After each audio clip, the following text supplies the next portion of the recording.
The Ludwig von Mises Institute presents The Libertarian Tradition, an audio series with Jeff Riggenbach. Eric Arthur Blair, who is best known under his pseudonym George Orwell, was born 107 years ago this month in India, where his father was a British civil servant. His father's job, according to Orwell biographer Gordon Bowker, was to oversee the growing of opium, mainly for export to China. Though young Eric's mother had herself grown up in Burma, the daughter of yet another British civil servant, she had long since tired of Asia, and when her son was only a year old, she prevailed successfully on her husband to ship her and their 2 children, Eric and his older sister Marjorie, back to England. Eric did not see his father again for 8 years, until he was 9 years old, and had come home for Christmas vacation from his prep school, St. Cyprian's. Here in the States, a prep school is a high school. It preps, that is, prepares its students for college, which on this side of the Atlantic is something that comes after high school and comprises, in effect, grades 13 through 16. In the England Eric Blair grew up in, however, a prep school was for children 8 to 13. What it was preparing these children for was what we would call high school, but what Eric grew up thinking of as college. College, in turn, prepared you for university. Eric was sent to St. Cyprian's when he was 8 years old, and remained there until he was 13, whereupon he transferred for another 5 years to Eton College, a very famous and very expensive private high school, long favored by the British upper classes. After Eton graduated him in 1921, he never went to school again. Why? Orwell answered that question in an autobiographical essay called Such Were the Joys, written in the early 40s but never published until the early 1950s, a few years after his death, and then only in the United States. It was not published in England until nearly 20 years after his death.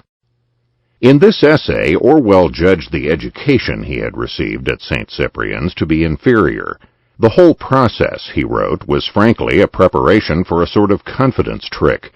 Your job was to learn exactly those things that would give an examiner the impression that you knew more than you did know, and as far as possible to avoid burdening your brain with anything else.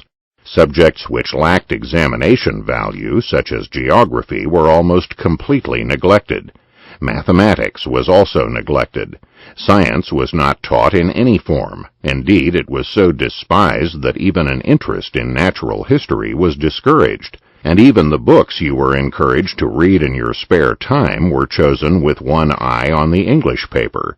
Latin and Greek, the main scholarship subjects, were what counted, but even these were deliberately taught in a flashy, unsound way. We never, for example, read right through even a single book of a Greek or Latin author. We merely read short passages which were picked out because they were the kind of thing likely to be set as an unseen translation. At St. Cyprian's, Orwell remembered, history was a series of unrelated, unintelligible, but, in some way that was never explained to us, important facts with resounding phrases tied to them. Disraeli brought peace with honor. Clive was astonished at his moderation. Pitt called in the new world to redress the balance of the old. And the dates and the mnemonic devices. Did you know, for example, that the initial letters of "A black negress was my aunt, there's her house behind the barn," are also the initial letters of the battles in the Wars of the Roses? He also remembered the history teacher calling out dates to the class, and the keener boys leaping up and down in their places in their eagerness to shout out the right answers, the historical events that had taken place on those dates, and at the same time not feeling the faintest interest in the meaning of the mysterious events they were naming. But worse than the pedagogical limitations of the place, in Orwell's memory at least, were the cruelties and brutalities it employed and encouraged among its students. Orwell remembered his years at St. Cyprian's as like being locked up in a hostile world, a world in which you had to be perpetually on your guard against the people surrounding you. At 8 years old, you were suddenly taken out of this warm nest and flung into a world of force and fraud and secrecy, like a goldfish into a tank full of pike. Orwell knew, of course, that not everyone's home was really a warm nest. He considered his own home to be far from optimal, for once he had become reacquainted with his father, he had learned that, as he put it, I disliked my own father, who appeared to me simply as a gruff-voiced elderly man forever saying, "Don't." Still, he wrote, your home might be far from perfect, but at least it was a place ruled by love rather than by fear. For that reason alone, Orwell argued, boarding schools are worse than day schools. A child has a better chance with the sanctuary of its home near at hand. School life was not only ruled by fear, it was best symbolized by the image of a soccer or perhaps a rugby match. Football, Orwell wrote, is not really played for the pleasure of kicking a ball about, but is a species of fighting. The lovers of football are large, boisterous, knobbly boys who are good at knocking down and trampling on slightly smaller boys. That was the pattern of school life, a continuous triumph of the strong over the weak. Virtue consisted in winning. It consisted in being bigger, stronger, handsomer, richer, more popular, more elegant, more unscrupulous than other people, in dominating them, bullying them, making them suffer pain, making them look foolish, getting the better of them in every way. Life was hierarchical, and whatever happened was right. There were the strong, who deserved to win and always did win, and there were the weak, who deserved to lose and always did lose, everlastingly. One of the main ideas inculcated in students at St. Cyprian's was, as Orwell put it, something called guts, or character, which in reality meant the power to impose your will on others. The will of the headmaster of St. Cyprian's, and the will of his wife, who ran the school with him, was imposed on the students in the form of a series of beatings. Beatings administered sometimes by the headmaster himself, sometimes by certain favored older boys, who were, in effect, licensed to beat younger boys. I remember more than once, Orwell writes, being led out of the room in the middle of a Latin sentence, receiving a beating, and then going straight ahead with the same sentence, just like that. All in all, Orwell wrote, attending St. Cyprian's was about as bad as being in an army, but perhaps not quite as bad as being in prison. After 5 years at St. Cyprian's and another 5 years at Eton, Eric Blair decided he'd had enough of school and never went back. Instead, he followed in his father's footsteps, signing up for the British Civil Service. But after spending yet another 5 years as a police officer in Burma, he knew a civil service career in Asia was not for him. He had enough saved from his years as a policeman to live for about a year, so he quit his job and moved to Paris, where he had decided to try to make it as a writer. His eccentric bohemian Aunt Nellie, his mother's sister, lived there. She was, in fact, living there in sin with an anarchist named Eugène Adon, and she was helpful to young Eric in many ways in the nearly 2 years he spent in Paris, 1928 and 1929. She fed him as often as he'd let her, and her elderly anarchist boyfriend gave young Eric much to think about under the heading of politics. Orwell biographer Gordon Bowker says that young Eric went to Paris with an almost anarchistic hatred of authority and returned to England nearly 2 years later with an even more anti-authoritarian outlook. He was unwilling, however, to live off his aunt's largesse. Though it took him only a few months in Paris to get into print under the name E. A. Blair, he was unable to earn enough from his writing to pay his bills. When he ran out of money, he lived as a bum rather than sponge off his Aunt Nellie. He continued this practice after returning to England late in 1929, and it was this period of living hand-to-mouth that provided him with the experience he needed to write his first book, a piece of thinly fictionalized reportage called Down and Out in Paris and London, which was published in 1933 under the name George Orwell. Up to then, all of young Eric's journalism, mostly book reviews and articles on cultural and political subjects for weekly, fortnightly, and monthly magazines, had appeared under the name E.A. Blair. It continued to do so for another couple of years, but starting in 1935, all those articles and reviews, as well as a steady flow of books, came out under the name George Orwell.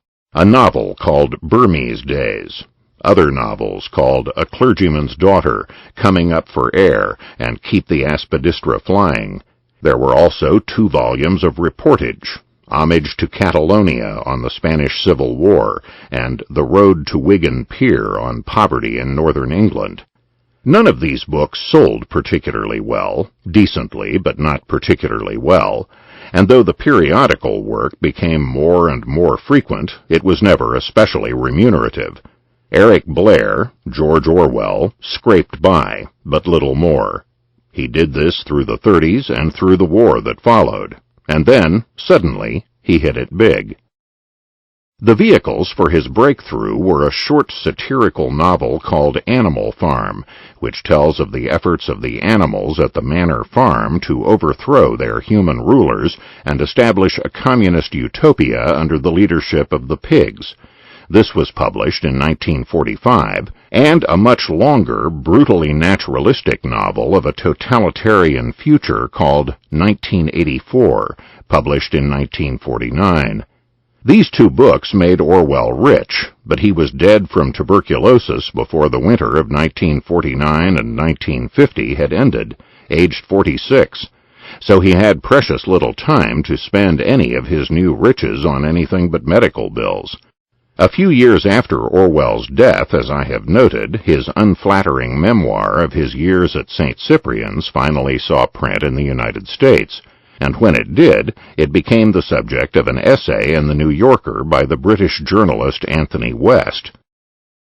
West noted that most of the terrifying things in 1984 clearly derived from the experience described in Such Were the Joys. At St. Cyprian's, West reminds his readers, the headmaster's wife seemed to be spying on Orwell all the time, and seemed by some kind of magical omniscience to know what every boy does and even what he thinks. In 1984, of course, every room of every dwelling is equipped with a device called a telescreen, a sort of 2-way TV. The telescreen received and transmitted simultaneously, Orwell wrote. Any sound that Winston made above the level of a very low whisper would be picked up by it. Moreover, so long as he remained within the field of vision which the metal plaque commanded, he could be seen as well as heard. There was, of course, no way of knowing whether you were being watched at any given moment. How often or on what system the thought police plugged in on any individual wire was guesswork.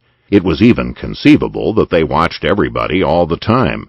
But at any rate, they could plug in your wire whenever they wanted to. You had to live, did live, from habit that became instinct, in the assumption that every sound you made was overheard, and, except in darkness, every movement scrutinized. Anthony West contended that if you read 1984 closely, you would must see, that the whole pattern of society in the novel shapes up along the lines of fear laid down in Such Were the Joys, until the final point of the dread summons to the headmaster's study for the inevitable beating. In 1984, the study becomes Room 101 in the Ministry of Love, and the torturers correspond closely to the schoolmasters. In effect, West argued, what George Orwell did in 1984 was to send everybody in England to an enormous St. Cyprian's to be as miserable as he had been. The American science fiction writer C.M. Kornbluth agreed with West.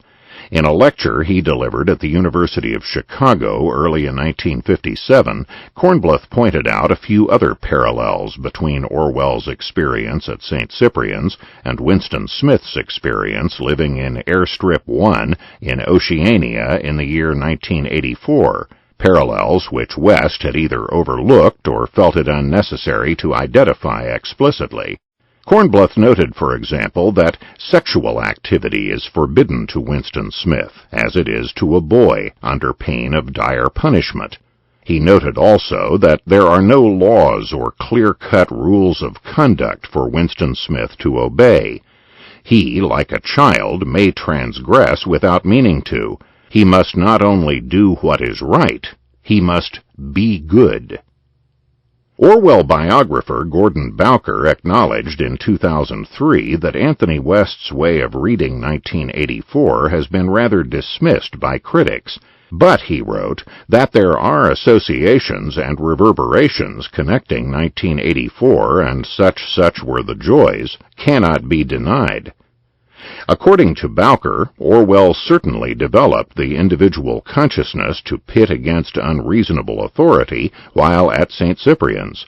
The small boy waiting outside the headmaster's study for a beating is only the youthful version of Winston Smith waiting to be summoned to room 101. The deceitfulness of authority, the feeling that spies are everywhere, the harsh cross-examinations, the rote learning in an atmosphere of threat, these are all present in both essay and novel. It seemed to Orwell, according to Bowker, that whereas most English people found it impossible to understand what life under a totalitarian regime might be like, boys who went to boarding schools were better prepared. In one of the radio talks he wrote and presented for the BBC during World War II, Orwell said, "A human being is what he is largely because he comes from certain surroundings, and no one ever fully escapes from the things that have happened to him in early childhood." The following year, in an essay called Why I Write, he elaborated on this idea a bit. Before a writer ever begins to write, Orwell asserted, he will have acquired an emotional attitude from which he will never completely escape. For if he escapes from his early influences altogether, he will have killed his impulse to write. Few of us today go to boarding schools. Few went to them 100 years ago when young Eric Blair did. Why, then, did so many millions of readers on both sides of the Atlantic Ocean respond so strongly to a political nightmare based on its author's unhappy experience at an English boarding school? Why did these readers make 1984 not only a huge and perennial bestseller on both sides of the Atlantic, but also, probably, the most widely influential libertarian novel ever published?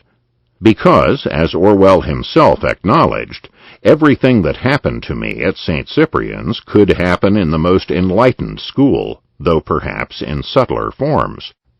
The totalitarian essence of the St. Cyprian's experience, the experience of being dominated, bullied, spied on, the experience of being made to suffer pain and to look foolish by more powerful others against whom one had no defense, this could be visited upon a child at almost any sort of school one could imagine. It is, then, the compulsory school experience we have to examine, not just the St. Cyprian's experience or the early 20th century British boarding school experience. Some libertarians, like John Holt, have thought about all this and decided that a society without schools, at least for those too young to choose for themselves whether to attend one, would be a better society. The home schoolers who populate the movement Holt launched back in the 1970s agree. One doesn't have to read far into the works of George Orwell to discover that he had no understanding of economics whatsoever, and was not personally a libertarian in the sense we have in mind when we use that word today.